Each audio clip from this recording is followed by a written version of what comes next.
to blow backwards when the pressure increases. Therefore, you need these strings to prevent the blood from escaping the wrong way when the ventricles are in systole.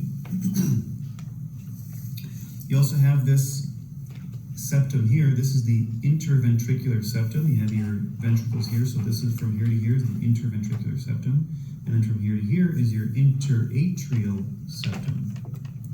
So that's this structure here. You also have three layers. You have the epicardium, this thin epicardium, and then this thick myocardium, and then you have a very thin layer on the inside, which is the thin endocardium. So three layers of the heart. Careful, because the probe could be pointing here. If the question is name the chamber, then that would be the right ventricle. But if the question is name the layer, that would be the endocardium. You also have these plate-like structures within the muscle, and that's trabeculae. So you have trabeculae, that's the plate-like structures. You have the chamber, and you also have the layer. So three different questions three different answers could be for three different questions, all pointing to the same thing. Just like this, name the structure, that's the interventricular septum, but name the layer, that would be myocardium. And so then, blood will then flow from here to here, and it'll go up and across. You take the probe and you stick it like this. It will come out of the pulmonary trunk. So here's the pulmonary trunk. Therefore, the probe is actually going through the pulmonary valve, which you see here.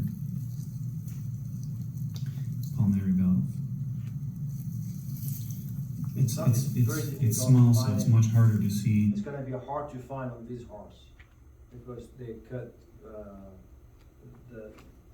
the vein and arteries are cut very short, and it's very flabby. This one, that heart has been preserved in chemical and make it much thicker. It looks like it's plastic almost, but if you find it, more power. And these very large atrioventricular valves, and then the blood will then exit and go out the left and right pulmonary arteries, go to the lungs, come back, and through the left and right pulmonary veins, now oxygenated, and then it will enter this chamber, this chamber, and then it'll go up through this valve that you see right here. This is the aortic valve. And the aortic valve is small, just like your pulmonary valve, therefore you don't see any strings attached to it. These are also called semilunar valves. So this would be the left semilunar valve, or we can call it the aortic valve because it leads to the aorta. And you can call this one the right semilunar valve, or the pulmonary valve, because it leads to the pulmonary trunk. So therefore, this vessel here then would be, if you do this, you look up, therefore that would be the aorta. You see how the very first one in the front is the pulmonary trunk, the one behind is my aorta, the one behind is the superior vena cava. It follows the pattern I showed you right here, right? Yep. Okay, you're ready to dissect? Let's go for it.